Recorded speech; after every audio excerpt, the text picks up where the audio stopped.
Hindi ya ndumiriri yake iria kanana kuruta thiini wa bunge ya kaunti ya Nyeri, gavana wa kaunti no Mwalimu Mutahi Kahiga niranire tabarira cia ukuria iria ambikite kuri muingi wa Nyeri. Kahiga augite urimi ni gituge kimwe kiria thirikari yake iretira. In the last financial year, the county had a total production of 33.2 million kilos of sherry, valued at Kenya shillings 3.9 billion.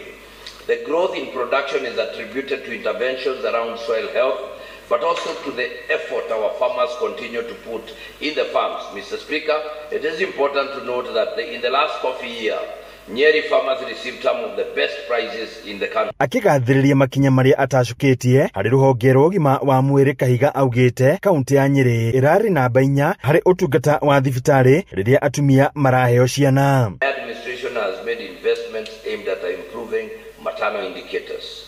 The county has also expanded and upgraded maternity units at Nyeri County Referral, Othaya, Mukurweini, Karatina, Mount Kenya and Narumoro hospitals, which will increase delivery capacity and improve privacy, infection prevention and newborn care. According to the Kenya Demographic and Health Survey, Nyeri County had the highest skilled deliveries and was 4th on the antenatal clinics coverage nationally at 99%. Hamwe na uguo, Kahiga akiuga niguo kunyihia muhatikano thiini wa tauni ya Nyeri, no nginyagia ngari cia ukui wa muingi ithamirio thiini wa stage njeru ya ukui wa muingi ya Asian Quarter. Oho Kahiga agitatara ikinya ria gwaka uikaro wa governor, akiuga ikinya riu nirikunyihia kigina kiria thirikari ihuthagira gukombora uikaro wa governor. Long-term rental and accommodation costs, ensuring prudent use of public funds while establishing a permanent asset that benefits future administrations.